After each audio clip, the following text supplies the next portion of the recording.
Composers with a lot of burden, as they were led by the Lord, they have composed these wonderful songs for us. మనం పాడే పాటలు ఈ రాసినటువంటి వాళ్ళు ఎంతో భారంతో ప్రభు నడిపించిన దాన్ని బట్టి రాశారు. Brother Bakshi never said, let us sing first verse and the last verse. బక్సి అంకుల్ ఎప్పుడు కూడా మొదటి చరణం చివరి చరణం పాడదామని అనలేదు. Never he said that. ఎప్పుడు చెప్పలేదు. 12 verses. 12 చరణాలు ఉంటే దేవునికి స్తోత్రము 12 verses. 12 చరణాలు దాంట్లో. And he will announce. చెప్పేవాడు. 12 verses we all used to sing.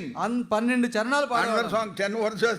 ఇంకొన్ని పాటల్లో 10 చరణాలు. 8 verses. కొన్ని పాటల్లో 8 చరణాలు. Never he said first verse and the last verse. మొదటి చరణం చివరి చరణం ఎప్పుడు చెప్పలేదు ఆయన.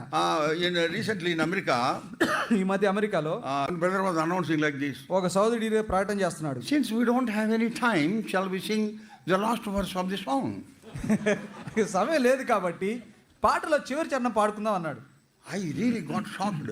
అకస్మాత్తుగా నాకు ఆశ్చర్యం. Then afterwards when I went to pulpit to preach, pulpit దగ్గరికి వెళ్ళిన తర్వాత భోజనం I said like this. నేను అన్నాను, After the meeting is over, కూడికి అయిపోయిన తర్వాత you got 4-5 hours, you gossip and gossip. 4-5 గంటలు గప్పాలు కొడుతూ ఉంటారు. సొల్లు కబుర్లు చెప్తూ ఉంటారు. అరే, why can't you give the time to the church? ఆ సమయాన్ని మందిరంలో పాట పాడడానికి ఎందుకు ఇవ్వకూడదు? I don't think we should ever do that. అది ఎప్పుడు చేయకూడదు. మనం Sing the whole song. పాట అంతా పాడాలి. If you think in your mind there is no time, I don't think you should think at all about that. ఆ time లేదు అనుకుంటే అసలు దానికి పాట గురించి Having come here, we should spend whole time.